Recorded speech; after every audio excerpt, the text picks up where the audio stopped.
अच्छा, तुम सब यहाँ छुपे हो। गुरुदेव जैसे देव पुरुष और उनके आश्रम ने क्या बिगाड़ा था तुम्हारा, जो तुम सब उन्हें परेशान करते हो?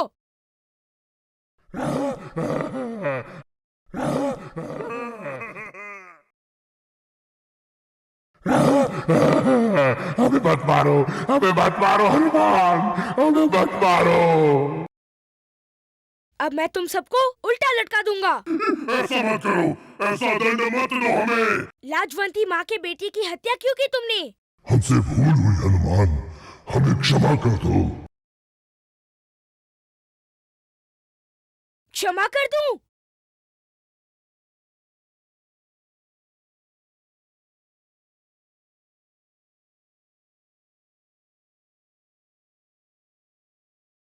एक माँ से अपना बच्चा सदा के लिए छीन लेते हो और क्षमा मांगते हो।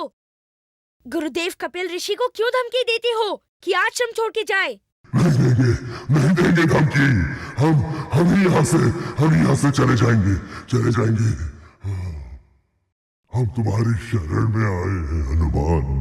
कहाँ जाओगे? कहीं भी जाएंगे, परंतु जहाँ तुम होगे वहाँ मुड़कर भी नहीं देखेंगे। जहाँ सुबह शाम दोपहर या किसी भी समय तुम्हारा नाम भी लिया जाता हो, हम वहाँ नहीं जाएंगे। सत्य बोल रहे हो? काल भैरव की शपथ, हम सत्य बोल रहे हैं। भूत पिशाचों की तमाम पीढ़ियां हर युग में, हर लोक में, हर समय तुम्हारे केवल नाम से ही डरती रहेंगी, नाम उच्चारण से ही भाग जाएंगी।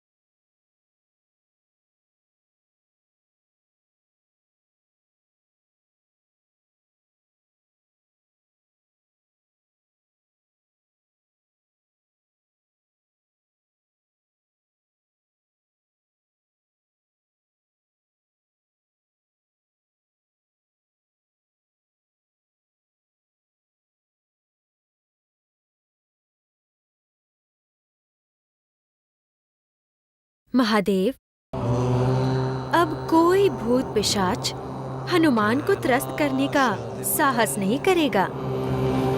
महादेवी, हनुमान का अवतार मानव के लिए वरदान होगा। जहां कहीं भी हनुमान का नाम लिया जाएगा, भूत पिशाच स्वयं ही भाग जाएंगे। अब हनुमान का अगला कार्य क्या होगा महादेव? ये जानने के लिए मन में उत्सुकता और जागृत हुई है। केवल आपके मन में ही उत्सुकता जागृत नहीं हुई है महादेवी, स्वयं समय के मन में भी उत्सुकता जागृत हुई है।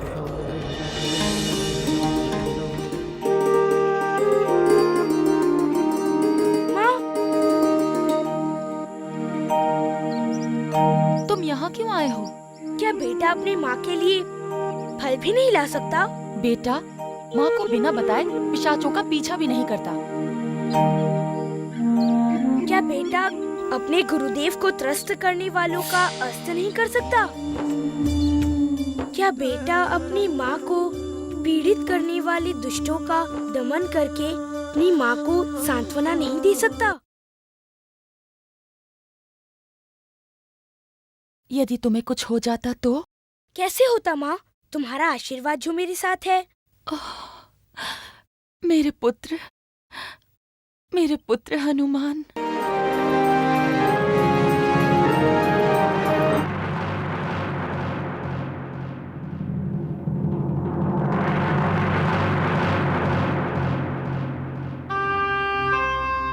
प्रणाम महारानी। नहीं, उठने का प्रयास मत कीजिए।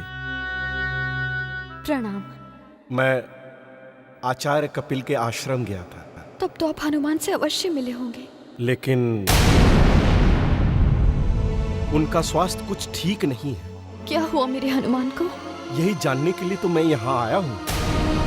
परंतु हनुमान की बीमारी का हमें यहाँ कैसे पता चलेगा? यही चलेगा महारानी। प्रदेश में पुत्र की दशा उस बात पर निर्भर करती है कि घर पर माँ की दशा कैसी है। तो महारानी ये बताइए कि आप किस रोग से ग्रसित हैं?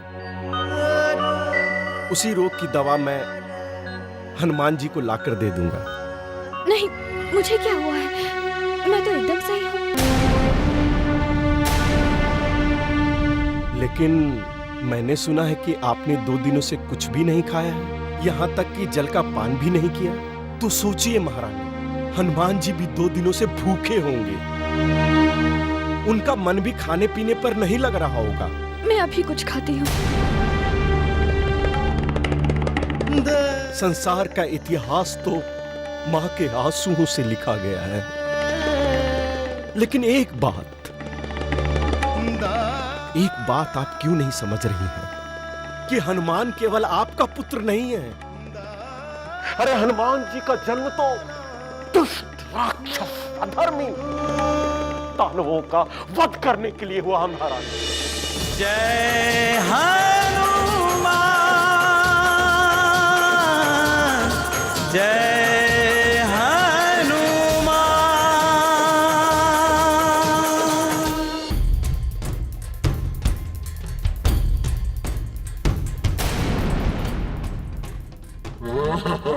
अवश्य कोई आ रहा है, क्योंकि मुझे मनुष्य शरीर की गंध आ रही है।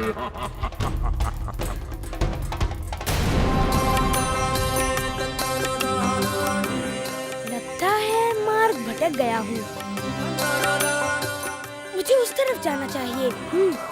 हनुमान का वृक्ष राक्षस के प्रदेश में जाना क्या संकेत कर रहा है? महादेवी,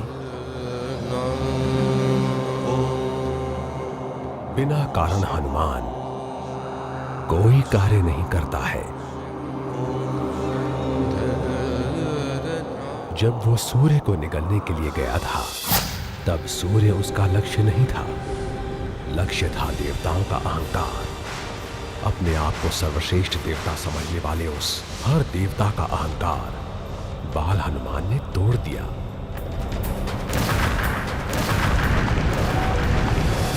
गुरुकुल में प्रवेश हनुमान का शिक्षा ग्रहण करना उद्देश्य नहीं है। हनुमान तो बुद्धिमानों का बुद्धिमान है, जिसे साक्षात गुरुदेव बृहस्पति और विधाता ब्रह्मदेव ने दोनों ने वरदान दिया हो, जिसे दोनों ने ज्ञान और विद्वता से परिपूर्ण किया हो। उसे शिक्षा ग्रहण करने की कोई आवश्यकता नहीं है। तो फिर महर्षि कपिल के आश्रम में जाने का उद्देश्य प्रभु? महादेवी, महर्षि कपिल मुनि के आश्रम में हनुमान के जाने के कई उद्देश्य हैं। उनमें से एक महत्वपूर्ण उद्देश्य वृक्ष राक्षस के प्रदेश में जाना भी है।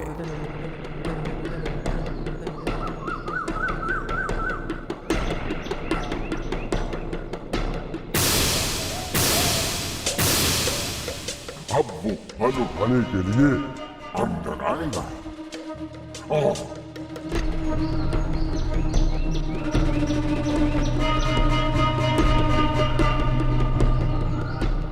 और जब वो अंदर आएगा, तब मैं उसे अपने पेट के अंदर कर दूंगा।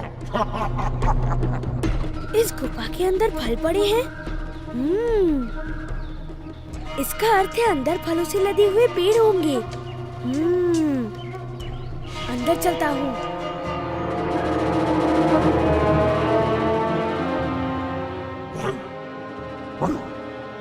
अरे ये तो वानर है।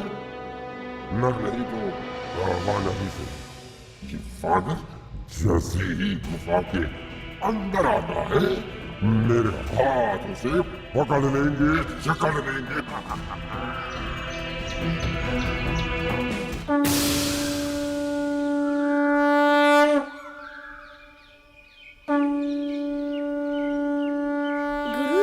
ने बुलाया होगा। ये ध्वनि, यही संदेश दे रही होगी। ठीक है, चलता हूँ, फिर से आऊंगा फल खाने।